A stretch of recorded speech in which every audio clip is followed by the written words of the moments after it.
অল্প সময়ে ঘরে বসেই বানাতে পারেন বিকালের নাস্তা বা সন্ধ্যার নাস্তা। তো আমি আজকে বানালাম বেগুনি। তো ফুল ভিডিওটা দেখবেন। আসসালামু আলাইকুম, কেমন আছেন বন্ধুরা? সবাইকে মিরাজ ব্লগের শুভেচ্ছা। আবারও ফিরে আসলাম নতুন একটা রেসিপি নিয়ে।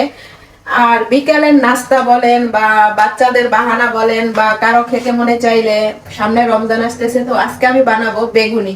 তো শর্টকাটে কিভাবে হোটেলের মতো বেগুনি বানাতে পারেন আজকের ভিডিওটায় আমি সেটাই দেখাবো। তো চলুন বেগুনি কিভাবে বানাই আপনাদের সাথে শেয়ার করি। তো প্রথমে আমি নিয়ে নিলাম পরিমাণ মতো বেসন, আর দিয়ে দিব বেকিং সোডা বা বেকিং পাউডার, তাহলে একটু নরম হবে, খেতে ভালো লাগবে। তো আমি পরিমাণ মতো দিয়ে দিলাম। এখন দিয়ে দিব পরিমাণ মতো পানি। পানি দিয়ে আমি বেসনটা গুলিয়ে নিব।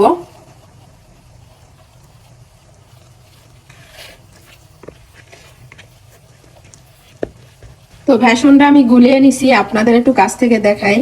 এইভাবে বেসনের ব্যাটারটা বানিয়ে নেবেন, তাহলে পারফেক্ট ভাবে বেগুনি হবে। তো আমি এটা এখন 5 মিনিটের জন্য রেখে দিব, আর বেগুনগুলা কেটে নিব। তো বেগুনগুলো আমি এভাবে পাতলা পাতলা করে কেটে নিছি, দেখেন। এভাবে যত পাতলা করবেন বেগুনিটা খেতে ততই ভালো লাগবে। তো আমি এখন বেগুনিগুলো ভেজে নিব। আর বেগুনি ভাজার জন্য আমি একটা ফ্রাই প্যান নিয়ে নিছি। এখন আমি পরিমাণ মতো তেল দিয়ে দিব। আপনারা চাইলে কড়াইতেও ভাজতে পারেন। তো আমি তেল দিয়ে দিলাম। তেলটা গরম হওয়ার পরে আমি বেগুনিগুলো ভেজে নিব। তো এখন তেলটা আমার গরম হয়ে গেছে, আমি বেগুনগুলো এভাবে চুবিয়ে নিব, তারপর তেলের ভিতরে দিয়ে দিব। এভাবে এক এক করে সবগুলো আমি দিয়ে দিব, তাহলেই হয়ে যাবে মজাদার বেগুনি।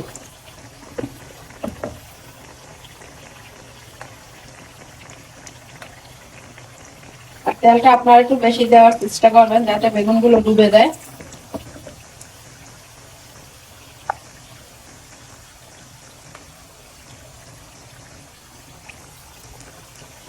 এখন আমি লাল লাল করে বেগুনিগুলো ভেজে নিব। এখন এক পাশ আমি উল্টিয়ে দিব। দেখতে পাচ্ছেন বেসনটা গোলাটা কতটা পারফেক্ট হয়েছে। বেগুনিগুলো দেওয়ার সাথে সাথে ফুলে উপরে উঠে গেছে। তো বন্ধুরা দেখেন, লাল লাল করে আমি বেগুনিগুলো ভেজে নিছি, আর এগুলো অনেক মুচমুচে হয়েছে, দেখতেই বুঝতে পারতেছেন। তো আমি এখন এগুলো তুলে ফেলবো, বাকি বেগুনিগুলো ভেজে নিব।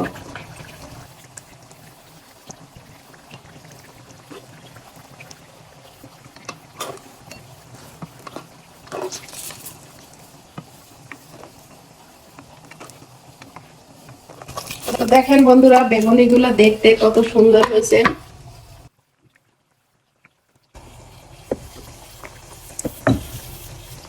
এভাবে আমি সম্পূর্ণ বেগুনিগুলো ভেজে নিব। আর দেখি বুঝতে পারতেছেন কতটা পারফেক্ট হয়েছে, দেওয়ার সাথে সাথে উপরে ভেসে উঠে।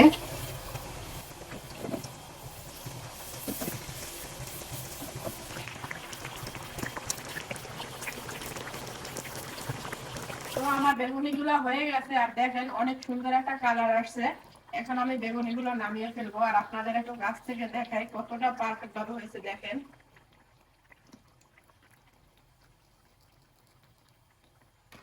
তো আমি এখন কয়টা নামিয়ে ফেলবো, বাকিগুলো ভেজে নিব। তো বন্ধুরা আমি সবগুলো বেগুনি ভেজে নিলাম। লাস্ট দেখেন কত সুন্দর হয়েছে, আর অনেকটা মুসমুস হয়েছে, দেখেন দেখতে কতটা সুন্দর। আর সন্ধ্যায় নাস্তা, বাচ্চারা অনেক সময় বাহানা করে, তো এইভাবে চটপট বানিয়ে সবার নাস্তা দিতে পারেন। তো আজকে রেসিপিটা কেমন লাগছে অবশ্যই জানাবেন, ভালো লাগলে বাসায় বানিয়ে খাবেন। তো আজকে এই পর্যন্তই, সবাই ভালো থাকবেন, সুস্থ থাকবেন, আল্লাহ হাফেজ।